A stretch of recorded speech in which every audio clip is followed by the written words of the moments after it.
A piece in the puzzle of program planning, instructional design.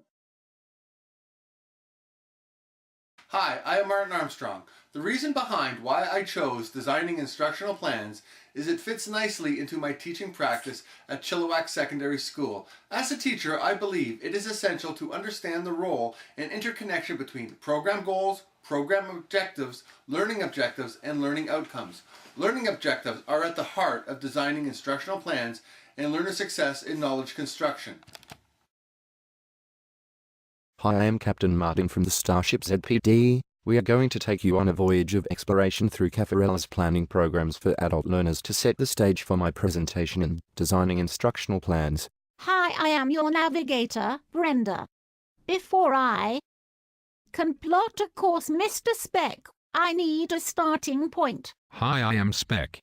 Caffarella's interactive program model allows lessons and or skills to be enacted, embodied, and or realized. Thank you, Mr. Speck.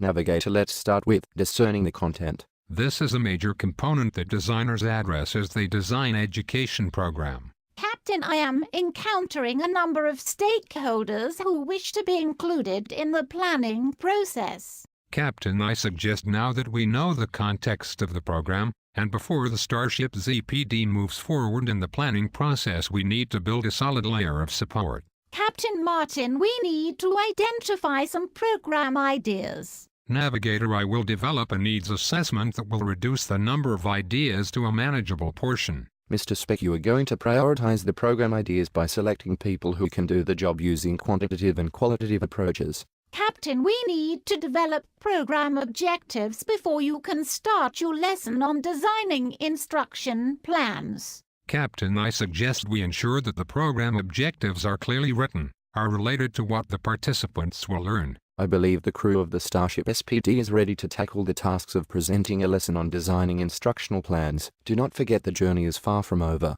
After my presentation, you need to examine transfer of learning, make budgets to run the program, design your evaluation plans, develop a schedule to run the program and staff who will teach, coordinate a place to hold the program and evaluate whether it worked. I am taking us in. Enjoy the presentation. Some important terms. Program goals, program objectives, and learning outcomes. Learning objectives are the foundation of the instructional plan. Connecting the pieces of instructional design. I have broken down instructional design into 5 basic questions. At the center of the puzzle is a foundation question on which designing instructional plans is built. The first piece of the puzzle I will start with is how to set the tone of the program through the development of learning objectives. Setting the tone for designing instruction centers on the careful selection of learning objectives. Learning objectives provide a clear direction of what the participant in the program are required to do. Clarity is the key to effective and successful design of instructional plans. According to Caffarella, the 5 major categories of learning outcomes are acquisition of knowledge, such as knowing how a thing works or its principles of meaning, enhancement of cognitive skills, such as acquiring new knowledge and using it in a practical application, development of psychomotor skills, such as learning to drive a car or play a sport, strengthening of problem solving and finding solutions, knowing something is the case, such as all the vowels in the alphabet are odd numbers. Changes in attitudes, values, beliefs, and or feelings focuses on identifying and sharing how the course has influenced the learner's mental state and influenced the way they do things or choices they make. In planning instructional design, the major use of learning objectives centers on providing a focus and consistency for design of instruction to ensure the focus of the program is clear to both the instructor and participants. This is similar to using binoculars. Also provides a guideline for choosing course content and instructional method. Provides a basis for evaluation of what participants have learned, and also provides a direction for learners to help them organize their own learning, providing them with a clear roadmap to knowledge construction.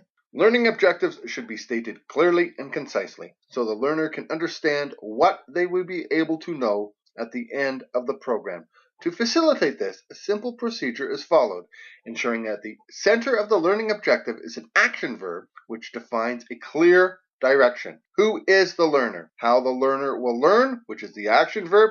What the learner will learn, which is the content, conditions under which learning is to be demonstrated, standards and/or criteria for acceptable performance. The learning objective I created for this lesson is the participant will be able to determine the role learning objectives have in designing instructional plans.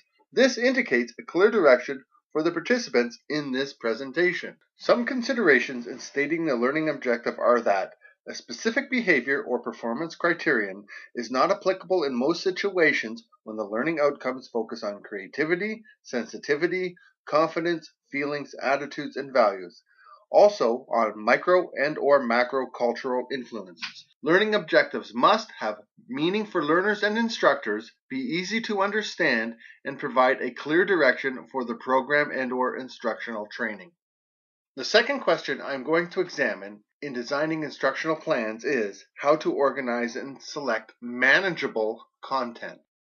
Where to start in choosing content. One of the challenges facing instructors is choosing what will be learned because they can rarely include all the material they would like to teach. The place to start in choosing content is the learning objective. As the process proceeds, key points and topics will be selected for each learning objective. This may lead to revision of the learning objective, deletion, or even the addition of new learning objectives. Similar to a 3-layer cake, Smith and Deliha provide the following guidelines on how to select the final content. I will start at the bottom of the cake, starting with what participants must know. This is content that is essential to the learning objective. In the second layer, what participants should know, content that complements the essential material if there is time to include it. On the top layer, or the icing on the cake, is what participants could know, interesting and relevant content that is not essential. This may be included if time allows.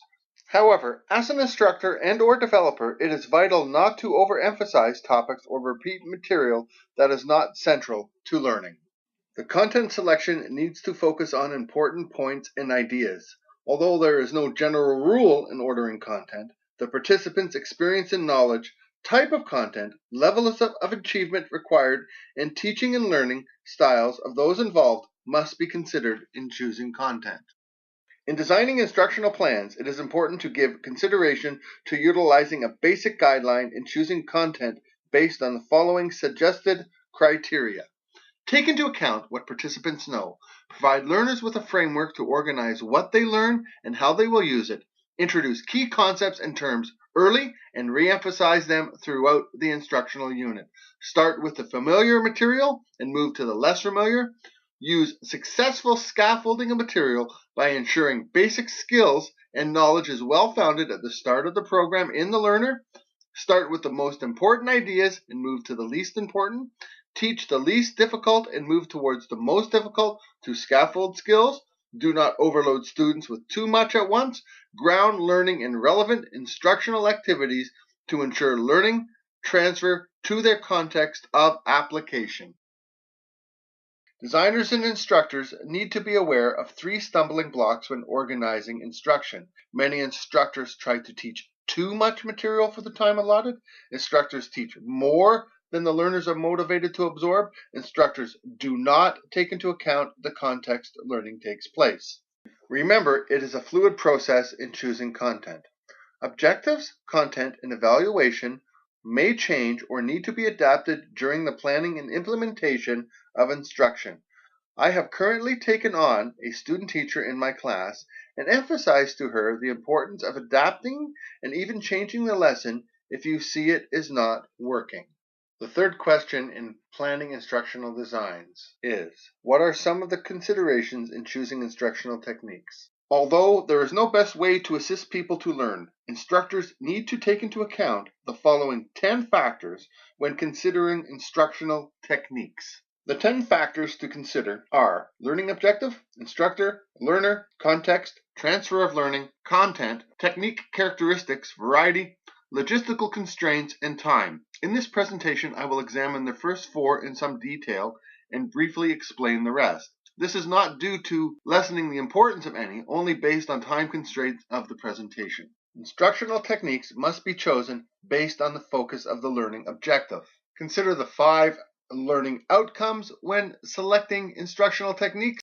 Also, consideration must be given that one technique will fit more than one learning outcome. In acquiring knowledge, this adult is using a web-based search engine in combination with audio and visual conferencing on an online course. In developing psychomotor skills, this adult learner is using a game simulation to develop organizational and office skills using a Uni-Learning educational game.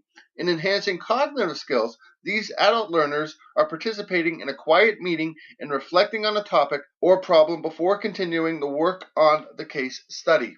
Strengthening problem-solving and finding capabilities. In this picture, although this picture represents the death of Socrates, it connects the idea of an expert using guiding questions to promote learning and knowledge construction. Changing attitudes, beliefs, values, and/or feelings, this role-playing and caregiving will lead into a student's reflecting on their feelings during this procedure. Some considerations about instructors when choosing the best possible instructional technique. You need to consider the instructor's capability, skill, knowledge, and confidence when choosing an instructional technique. Instructors may overcome initial unfamiliarity with technique by trial and error with the student's consent.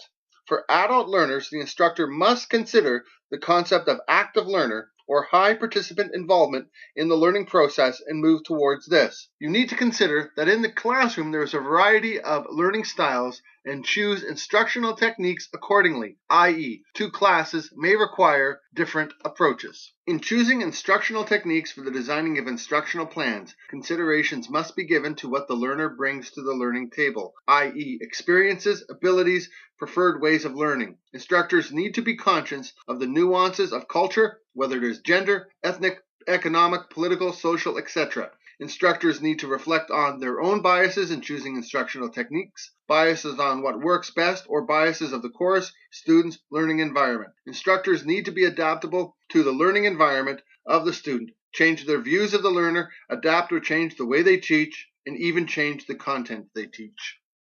Instructors need to take into account the differences of learners and adopt these three norms into their practice. They must consider and accept difference, they must consider learners learn in a multitude of ways, and they have to design instruction to acknowledge this difference to enhance the what, where, and when of learning environments.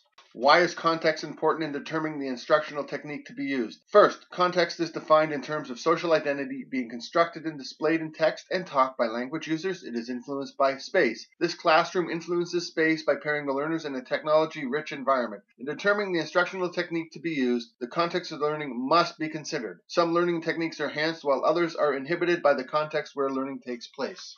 The rest of the factors in considering instructional techniques: transfer of learning, content, technique characteristics, variety, logistical constraints, and time. The fourth question in the puzzle of designing instructional plans: what are some of the criteria needed in choosing workable instructional resources? Although this presentation is presented as a YouTube video, the starting point was PowerPoint. Therefore, choosing the correct instructional resources is directly linked to the instructional technique. Choose resources that take advantage of the context learning is placed in. Choose materials that easily emphasize what is being taught. Choose engaging materials. Use a variety of resources and do not overuse one. Select available resources and those that can be designed in the needed time. Carefully select resources to enhance the learning environment and engage the learner. The mock-up is a realistic way to use resources in adult training in medical techniques. The use of printed materials such as graphs allow connections to be made over time. Bringing TV or video into the classroom can enhance the learning environment. Providing access to the World Wide Web provides asynchronous discussion. Use of interactive Web 2.0 technology such as Google Docs builds upon the social media usage of adult learners, placing learning in a relevant, realistic, real-time learning paradigm. Some considerations in selecting instructional resources. Before developing and/or contracting out for instructional resources, explore what materials already exist. Program planners need to consider restrictions on the use of instructional resources, such as copyright, who owns it, cost for material.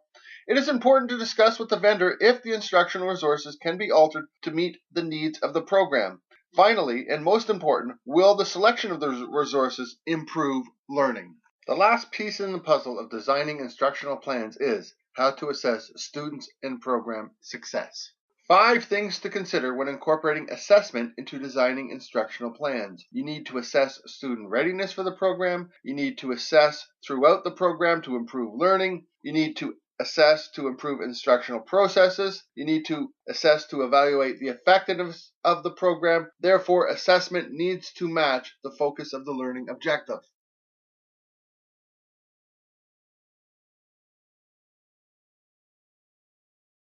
As the lesson concludes, I have provided some resources that may be used to further understand designing instructional plans. Along with a copy of my notes, they will be located as links in the threads accompanying my presentation posting. Also, I will add threads to participate in the questions and a link to provide feedback on this presentation. Thank you.